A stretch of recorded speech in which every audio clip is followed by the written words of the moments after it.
Hey guys, Natural Progressive. I wanted to talk to y'all a little philosophically today. I wanted to discuss how your personal passion influences your politics, at least with me in my life. Um, what has influenced me the most?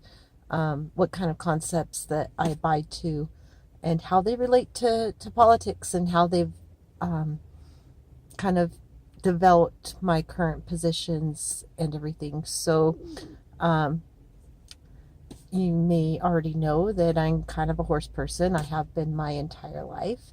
I've raised and trained horses since I was little. I can't remember not having horses in my life, so I wouldn't even know how to deal with that if that was not a part of my life. So, um, I've studied horsemanship since I was in elementary school. I was bound and determined to write a book about it.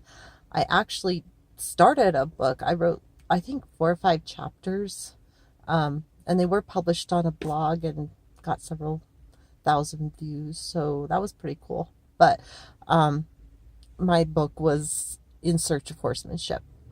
And I think a lot of the same concepts apply to politics or anything in your life. I also have some Taoist tendencies and some um, Zen Buddhism tendencies. So just so you know where I sit um, as far as beliefs go. But okay, so the main concepts that really shape my views. Um, Number one, when you're training a horse, you want to make your idea their idea. And I think that's very valuable in the political realm to make um, those politicians suddenly have enlightenment that your idea is their idea. And then they get the credit for it and they get to feel all special about it, but you get your way. So that's what we do with horses. And how do we accomplish that? We accomplish that by the second concept, which is pressure and release. So you put pressure on the horse when they're not doing what you want them to do, and you give them release when they do what you want them to do. So it kind of works really well with horses. The horses are a prey animal. Um, People are a predator. So that is like from the get-go is a super hard um, relationship to have, but it works out really well as long as you follow the concepts and and you don't act like a predator, um, unless you're putting pressure on them. And still, I don't really consider it acting like a predator. It is um, utilizing their instincts as a prey animal to help you and get them to understand. It's up to you to make them understand. They don't speak your language. It's up to you to get them to understand what you're saying, not up to them to know what you're saying, which is a huge mistake a lot of horse people make, is they try to, or they just abuse the animal because they can't get it to do what they want, even though the animal doesn't know how to communicate with them. They're the supposedly the higher being, and they should be able to communicate better with their ideas to the horse, and the horse should be able to communicate their ideas to the human. Anyway, going off on a tangent there. So with pressure and release, you in a horse situation, like you're in a round pen, and you push them. When your goal is to get them to turn and face you, you push them um, around the round pen, which is what a normal, natural herd situation. A lead horse will push another horse around until they basically give up, and the lead horse will turn around, and then the other horse will follow. And I think we pretty much need to do that in politics with our leaders. We're going to turn the tables on them, and we're going to push them around. We're going to make them run around the arena until they need a breath, like they're gasping for air because we have put so much pressure on them.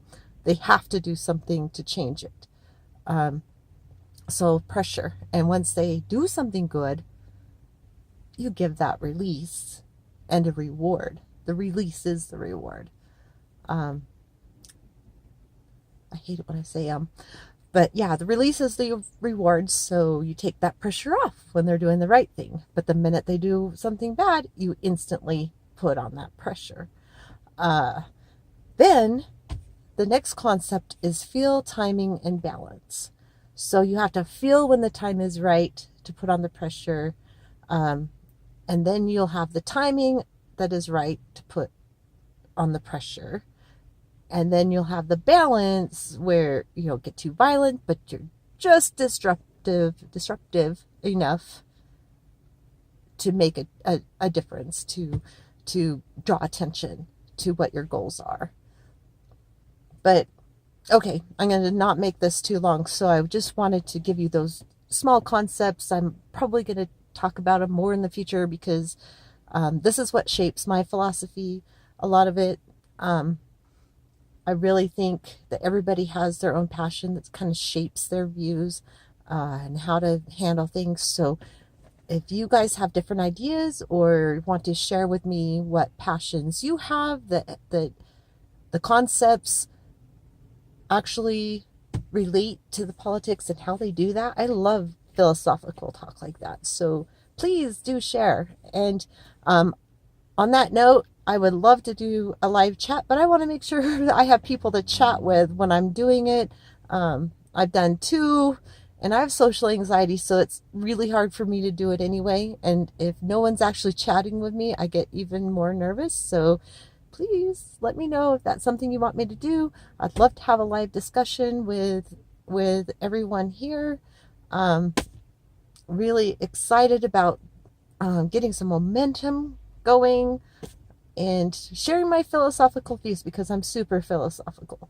I'm not religious, but I'm super philosophical. So excited to get to know y'all and hear what your passions are and how they reflect your politics. Anyway, talk to you soon. Have a good one.